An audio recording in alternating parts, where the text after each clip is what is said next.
The time is just gone 10 minutes to 10 as we head towards closure, and it's a time of the week where we bring you international top stories with Humaira Mayet. We also have got a nikah announcement coming up in a few minutes' time.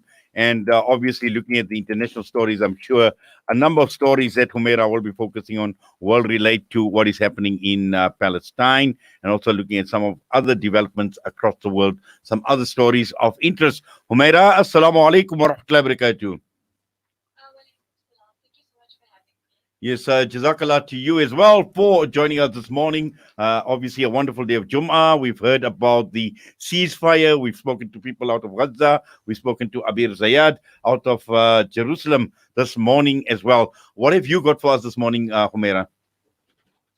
So before the ceasefire, citizens in neighboring countries of Lebanon, Egypt, and Jordan had been approaching the Israeli border, and it was actually a very prolific event which took place in Lebanon, which saw 5 Lebanese protesters being injured by tear gas launched by Israeli forces, and they tried to cross over into Palestine from the Lebanese border.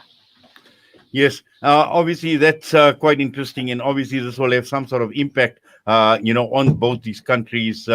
Colombia, we've heard about Colombian police cracking down on protesters. So just over the course of 3 weeks, over 40 people have been killed in the Latin American country because Colombians across the state are protesting over issues of government spending and corruption, and hundreds have been injured as the coronavirus pandemic is ravaging the country. And it's likely that protests will not cease until the government releases a decisive statement, one which puts the civilians first. But there's no prospect of this happening at the moment. Yes, and I believe that they use long-range weapons?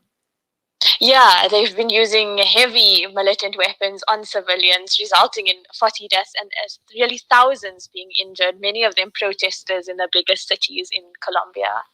Right, let's talk about Gaza, and we know that today they are somewhat in a celebratory mood, a bit more relief for the people of Gaza. But we've seen the attacks, we've seen the shelling that has taken place, and obviously this has impacted every aspect of daily life in Gaza. And looking at the targets, and this is where certain question marks are raised, Humaira, in terms of prominent buildings being targeted. So I think the biggest issue there was the building housing Al Jazeera and the Associated Press offices was bombed. So this was over and above the apartment buildings and houses being flattened by Israeli forces during the 11-day bombardment of Gaza.